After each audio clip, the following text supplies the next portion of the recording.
بسم الله الرحمن الرحيم. الحمد لله الذي كبر الأساخر بموت الأكابر، والصلاة والسلام على سيد الأنبياء المعصومين وعلى آله وأصحابه المحفوظين. معزز سامعین کرام،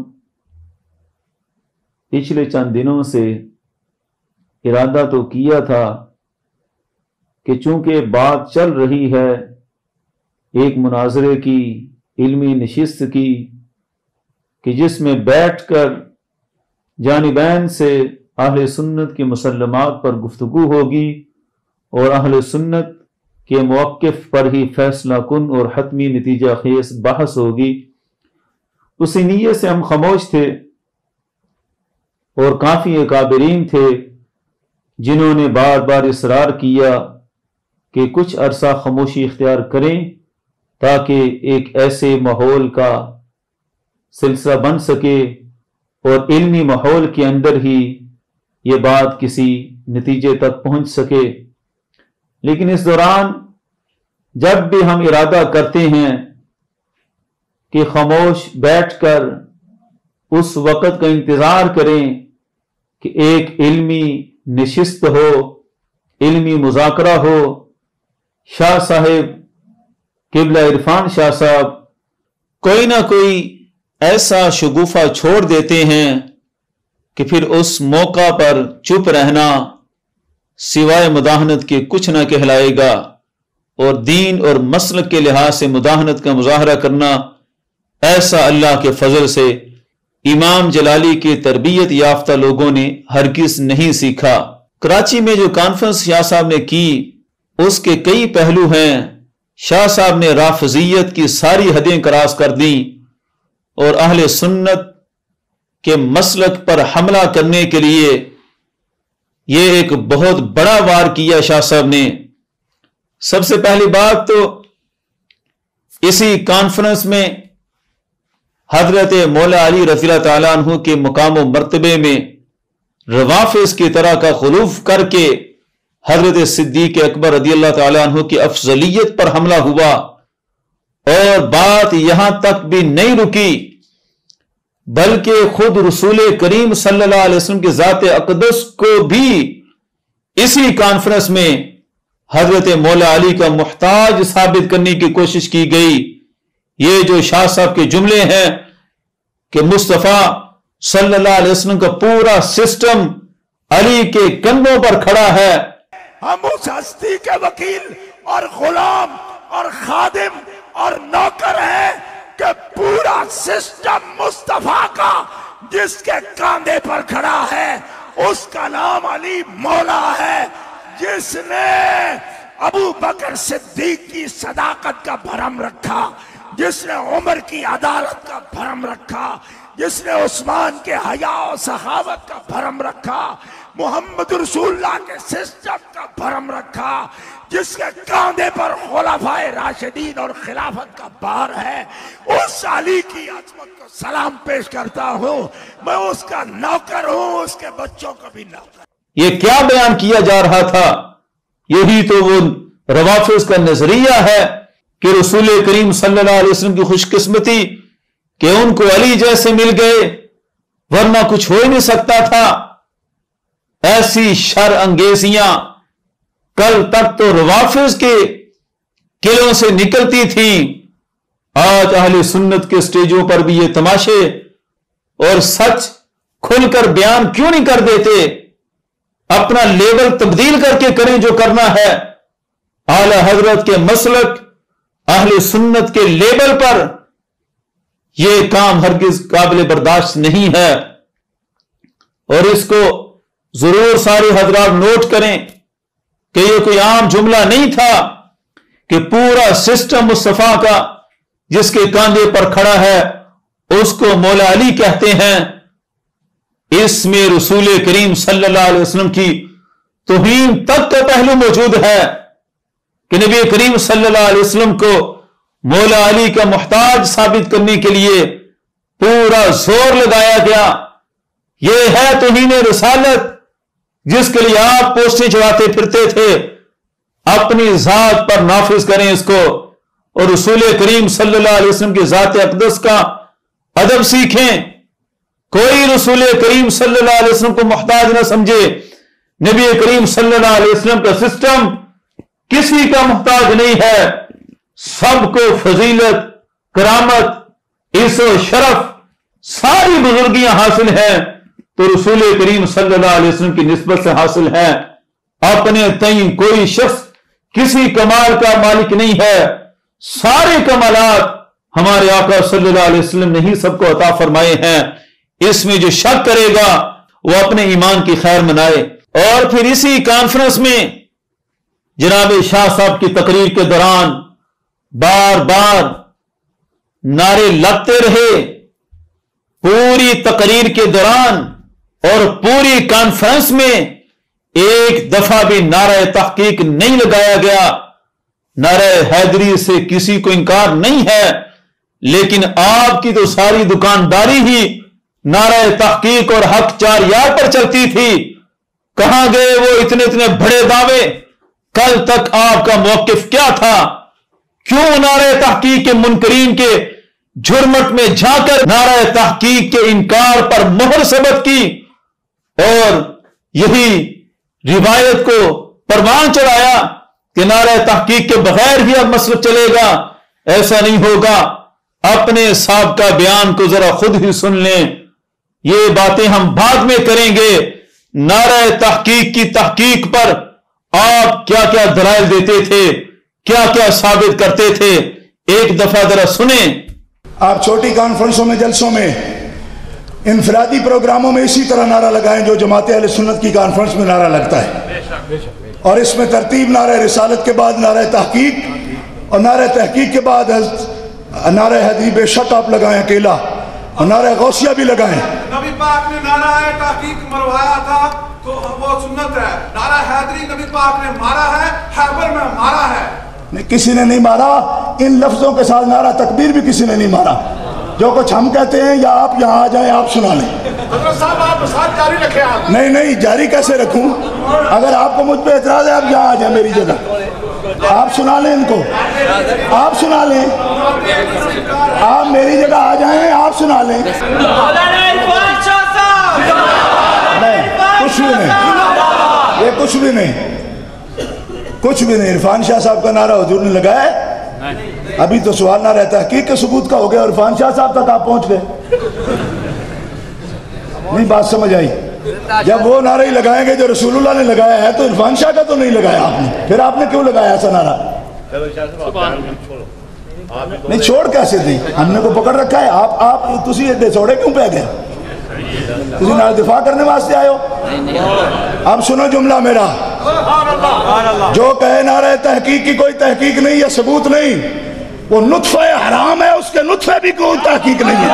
اصلی اور وڈا اور نسلی اور حمی ہے، اس کے نطفے کی کوئی تحقیق نہیں ہے.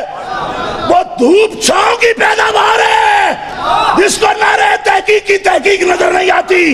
نعرہ تحقیق، نعرہ تحقیق، نعرہ تحقیق، نعرہ تحقیق، نعرہ تحقیق، نعرہ تحقیق. آج جس نے کہا تحقیق کوئی تحقیق نہیں، یہ نعرہ نہیں، وہ نطفہ حرام ہے. بولو نطفہ. آدھے بندے بولو آخر تک بولو نطفہ. اللہ اکبر. جس کو نعرہ تحقیق کی تحقیق نہیں، اس کے نطفے کی تحقیق ہونی چاہیے. واہ شاہ صاحب، کمال کا نقطہ آپ نے بیان کر دیا. اب لوگوں کے نسب تو بڑے چھانتے پھرتے ہیں، بڑے تانے دیتے ہیں، بڑی گالیاں دیتے ہیں.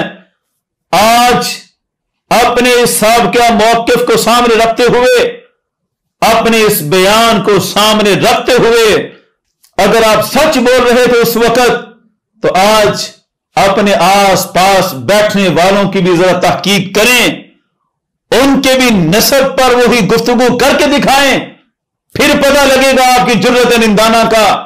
اس وقت عوام اہل سنت کے سامنے آپ کہتے تھے کہ ہمیں بلایا گیا ہے کہ ہم اہل سنت کا موقف بیان کریں تو ہم بیان کریں گے. اتنا زور لگا کر نعرہ تحقیق کو ثابت کیا، آج نعرہ تحقیق کے منکرین کے پلڑے میں سارا وزن ڈال کر خود ہی نعرہ تحقیق کے منکر ہو گئے. اور نعرہ تحقیق کے منکر ذرا دھیان سے ہوئیے گا، وہ حق 4 یار فاؤنڈیشن، وہ 4 یار فاؤنڈیشن کے نام پر آپ نے کیا کیا مال اکٹھا کیا ہے، وہ جامعہ فاطمیہ جو آپ نے بنایا ہوا ہے، وہ سارا اسی فاؤنڈیشن سے مال اکٹھا کر کے. اور یہ بھی عجیب بات ہے کہ بنایا تو جامعہ تھا لیکن اس میں آپ کی رہائش گاہ ہے، کوئی ایک طالب علم بھی نہیں ہے جو وہاں پڑھتا ہو، سارا آپ نے اپنا ذاتی محل بنایا ہوا ہے. تو اس لیے حق 4 یار سے پیچھے ہٹنے سے پہلے اپنے گھر کو حق 4 یار کے اصل وارثین کے سپرد کریں، اور اپنی رہائش گاہ کو جو حق 4 یار کے نام سے ہی سارا مال اکٹھا کر کے بنائی گئی تھی، وہ رہائش گاہ تو کیا وہ جامعہ فاطمیہ مدرسہ بنایا گیا تھا جس میں آپ نے اپنی ذاتی رہائش اختیار کر لی. یہ بھی عجیب تماشا ہے. اموال وقف کو اپنے ذاتی تصرف میں لے آنا یہ بھی آپ کی ہی شان ہے.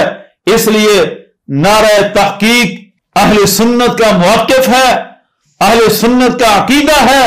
اس عقیدے پر پہرا دے سکتے ہیں تو پھر آپ اہل سنت کا لیبل استعمال کریں.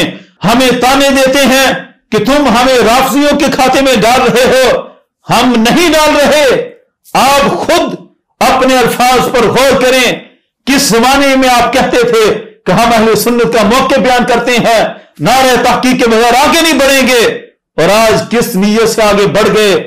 کیوں اہل سنت کا موقف آپ نے چھوڑ دیا؟ اور ایک تو یہ بات، اس سے بڑھ کر اگلی بات جو اہل سنت کے موقف کی بنیادوں کو ہلا کر رکھ دیا، وہ حضرت صدیق اکبر رضی اللہ تعالیٰ عنہ کی افضلیت کا انکار کیا گیا. اسی سٹیج پر آپ کی تقریر سے پہلے یہ نعرے لگے، علی دا پہلا نمبر دبادم مس کلندر کے نام پر. دبادم مس کلندر کہو، علی کا پہلا نمبر دمادم مس کلندر، علی کا پہلا نمبر دمادم مس کلندر، علی کا پہلا دمادم مس کلندر، علی حیدر حیدر حیدر حیدر حیدر حیدر حیدر. یہ کیوں ہوا؟ کیا یہ ذمہ داری نہیں بنتی تھی کہ اہل سنت کے موقف کو اسی انداز سے پیش کیا جائے؟ حضرت مولا علی رضی اللہ تعالیٰ عنہ کی محبت اہل سنت کے شعار ہے.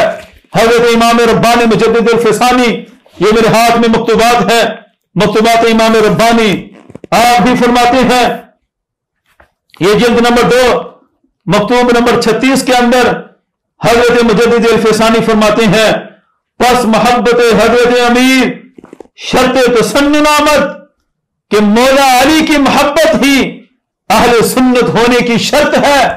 کوئی سنی مولا علی کی محبت سے خالی نہیں ہو سکتا. سنی ہوتا ہی وہ ہے جو مولا علی کا سچا محب ہو. یہ مجدد فسانی جن کے نام کے آسانی چلتے ہیں، جن کے فیضان سے نقش بندی اور مجددی کہلاتے ہیں، وہ کون سے نقش بندی اور مجددی ہیں جو فکر مجدد کے خلاف چل پڑے ہیں، جن کے سٹیجوں پر امام ربانی کی روح کو تڑپایا گیا تھا، جن کے سٹیجوں پر حضرت مجدد الفسانی کے مکتوبات کی دھجیاں اڑائی گئی. کس منہ سے وہ اپنے آپ کو نقش بندی اور مجددی کہلانے کے حقدار ہے؟ حضرت مجدد الفسانی فرما رہے ہیں کہ سنی ہوتا ہی وہ ہے جو مولا علی کا سچا محب ہو. اور مولا علی کا سچا محب کون ہوتا ہے؟ یہ بھی اسی مکتوب کے اندر اسی صفحے پر چند سطروں کے فاصلے پر آپ نے خود فرما دیا.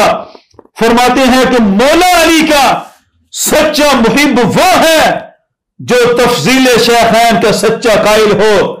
حضرت مجدد الفسانی فرماتے ہیں، ایک رافضی کا واقعہ لکھ کر ذکر کیا کہ رافضی خود مولا علی کے اقوال کو پڑھ کر سنی ہوا، تفضیل شیخین کا قائل ہوا، حضرت صدیق اکبر حضرت عمر کی فضیلت کا قائل ہوا، اور آخر میں رافضی کہنے لگا، چوں علی شیخان را بر خود تفضیل دادا، من ہم بتفضیل او اشارہ بروے تفضیل می دہم، وہ اگر وہ تفضیل نمی داد من ہم تفضیل نمی دادم.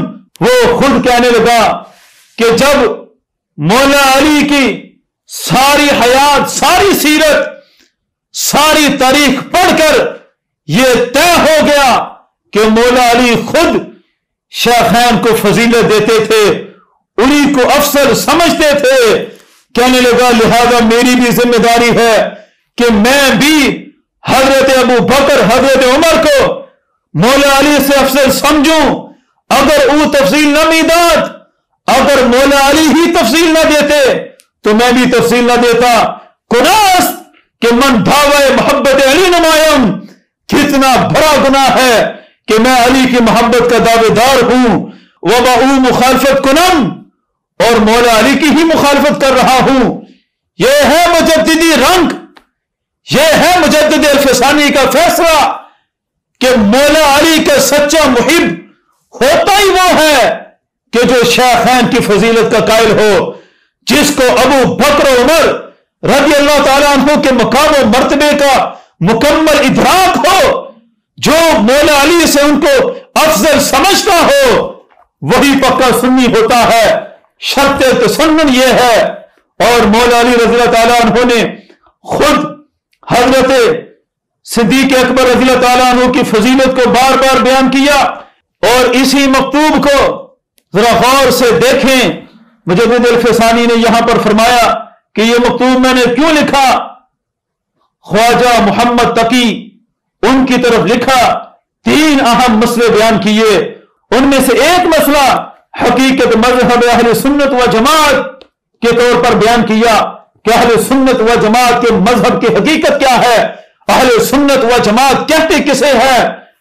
اسی کو شروع کیا تو اسی انداز سے فرماتے ہیں، من علامات اہل سنت والجماعت تفضیل الشیخین و محبت الختنین، تفضیل شیخین کہ با محبت ختنین جمع شود از خصائص اہل سنت و جماعت، کہ اہل سنت کا خاصہ یہ ہے کہ شیخین کو فضیلت بھی دیتے ہیں، ابو بکر و عمر کو سب سے افضل ترین مانتے ہیں، اور مولا علی کے سچے محب بھی ہیں۔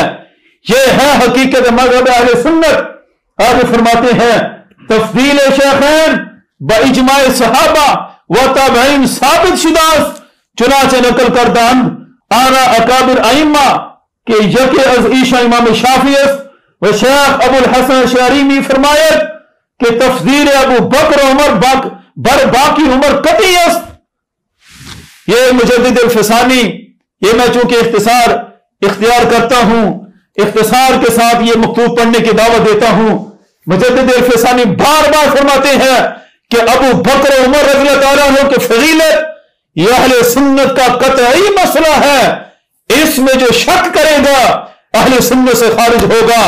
آپ کا سٹیج، جس سٹیج پر آپ نے بھڑکے ماری، اس سٹیج پر جب نعرہ لگا کہ سب سے افضل پہلے نمبر والے مولا علی ہے، تفضیل شیخین کا انکار ہوا، اس انکار نے ہی بیان کر دیا کہ یہ سٹیج اہل سنت کا سٹیج نہیں ہے، یہ رافضیوں کا سٹیج ہو سکتا ہے۔ اہل سنت مولا علی کا سچا محب مجدد الفسانی کے فیصلے کے مطابق وہی ہو سکتا ہے جو مولا علی کے طریقے پر چلتا ہو۔ مجدد الفسانی فیصلہ فرما کر گئے ہیں کہ علوی طریقہ مولا علی کا انداز یہ تھا کہ مولا علی اسے ہی مانتے تھے جو حضرت صدیق اکبر رضی اللہ تعالیٰ عنہ کی فضیلت کو مانتا۔ مولا علی خود فرماتے تھے کہ جو بندہ مجھے شیخین پر فضیلت دے گا میں اسے اچھی کوڑے ماروں گا۔ یہ بھی مجدد الفسانی ہی فرما کر گئے ہیں، اور آپ خود اظہار کرتے تھے کہ جو بھی حضرت مولا علی سے افضل صدیق اکبر کو نہ سمجھے وہ 80 کوڑوں کا مستحق ہے۔ تم کس طرح مسئلہ بیان کرتے ہو جی؟ کو نہ بھی سمجھے تو ٹھیک ہے، مولا علی فرماتے ہیں جو نہ سمجھے علی ابو بکر کو افضل، جو نہ سمجھے لا اجد احدا فضلنی علی ابو بکر و عمر الا جلدتہ حد المفتری۔ فرماتے ہیں اگر میں نے پایا نا کسی کو کہ وہ مجھے ابو بکر پر افضلیت دیتا ہے اور عمر پر، کہتا ہے کہ علی افضل ہے تو میں اس کو چھوڑوں گا نہیں, میں اسے 80 کوڑے ماروں گا. کتنے کوڑے؟ آہستہ نہیں کہنا, کوڑے بہت زیادہ ہیں, زور سے بولو, زور سے. کون کہتا ہے؟ حضرت علی المرتضیٰ. آپ خود ہی ان بیانات پر غور کریں. آج کیا ہو گیا آپ کی ذات کو؟ بغض امام جلالی میں ساری حدیں تراز کر کے روافض کے چرنوں میں کہاں تک جا گھسے ہیں. اپنے احوال پر ذرا غور کریں. ہمیں تانے نہ دیں کہ آپ ایسے ہیں, آپ ایسے ہیں. گالیاں دے دے کر ہمیں جتنا مرضی دبانے کی کوشش کریں, کسی گالی سے ہم دبنے والے نہیں ہیں. آپ نے اس تقریر میں نبی پاک صلی اللہ علیہ وسلم کے عظیم مرتبے کو بھی گھٹانے کی کوشش کر کے توہین رسالت تک کا جرم کیا ہے, اور تفصیل شیخین کا انکار کر کے اہل سنت سے اعلانیہ بغاوت کا اعلان کیا ہے, اور نعرہ تحقیق کا خاتمہ کر کے آپ نے خود ہی نطفوں کی تحقیق کا مسئلہ چھیڑا ہے. یہ سارے مسئلے آپ کے سامنے ہیں, خود ہی ان پر ذرا غور کریں. اور یہ بات بھی یاد رکھیں, آپ نے پھر میری ذات کو مخاطب کر کے کہا کہ کلپ چلا لینا بڑا آسان ہے, مناظرے میں آ کر بات کریں. میں نے کہا مولوی صاحب آپ نے تو 7 تاریخ مقرر کر رکھی تھی, کلپ آسان ہے, سامنے بیٹھنا مشکل ہے. آ جاتے نا تو کہتے ہم نے کون سا عقیدہ رکھا, جو رکھا آج بھی وہی رکھتے ہیں. شاہ صاحب ہم مناظرے میں آنے کے لیے تیار ہیں, آپ ہیں جو بھاگتے پھرتے ہیں. کب سے ہم نے چیلنج کیا تھا کہ مناظرے میں آؤ, اپنی باتوں کو اہل سنت کے مسلمان کی روشنی میں ثابت کر کے دکھاؤ. ہم ایک ایک بات کا تعاقب کریں گے. آپ کے مناظرے ہی بھاگے ہوئے تھے. میں باقاعدہ اعلان کر کے, دن فکس کر کے, ٹائم مقرر کر کے اسی کی مسجد میں پہنچا تھا, لیکن مناظرے سے کون بھاگا تھا؟ آپ کا مفتی بھاگا تھا. اور آپ پورا زور لگا کر, مجھے ساری رپورٹیں ہیں, میں اکابرین کی بات کو مد نظر رکھتے ہوئے سب کچھ ہضم کر گیا کہ ٹھیک ہے, اگر دوبارہ ماحول بنتا ہے تو ہم اپنی فتح اور اس طرح کی باتیں نہ کریں جب تک بات ہو نہیں جاتی. کتنا زور لگایا آپ نے اس مفتی کو اور پال چٹھا کی مسجد میں رکھنے کے لیے, کتنے فون کیے, لیکن اللہ کے فضل سے جلالی کے شاگردوں کی ایک ضرب سے آپ کا سارا زور اس کو دوبارہ مسجد میں رکھا نہیں سکا, دوبارہ مسجد میں بحال نہیں کروا سکا. وہ 2 جمعے پڑھا کر ہی بھاگ گیا. اب مناظرے کی شرائط طے تھی. مناظرے کی شرائط کے لیے ہم نے شرط رکھی تھی اور اپنی شرط کو برملا بیان کیا تھا. 7 دسمبر سے پہلے ہم نے اعلان کیا تھا کہ چونکہ ہمیں مجبور کیا تھا کہ مناظرہ کب ہوگا جب تم امام جلالی سے لکھوا کر لاؤ گے کہ یہ میرا ترجمان ہے. اور آپ کو پتا ہے کہ جلالی صاحب سے ملاقات کتنی مشکل تھی. آج میں یہ بات بیان کرتا ہوں, 4 ماہ کی سیری کے دوران پورے 3 مہینے گزرنے کے بعد بندہ نچیز کی ایک ملاقات ہو سکی. حالانکہ میری ملاقات کے لیے احباب نے بڑی کوشش کی تھی کہ یہ بیچارہ لگا ہوا ہے امام جلالی کے مشن کو بڑھانے کے لیے, اس کی تو ایک ملاقات ہو جائے. میری ملاقات 3 مہینوں بعد ایک دفعہ ہوئی اور صرف ایک ہی ملاقات ہوئی.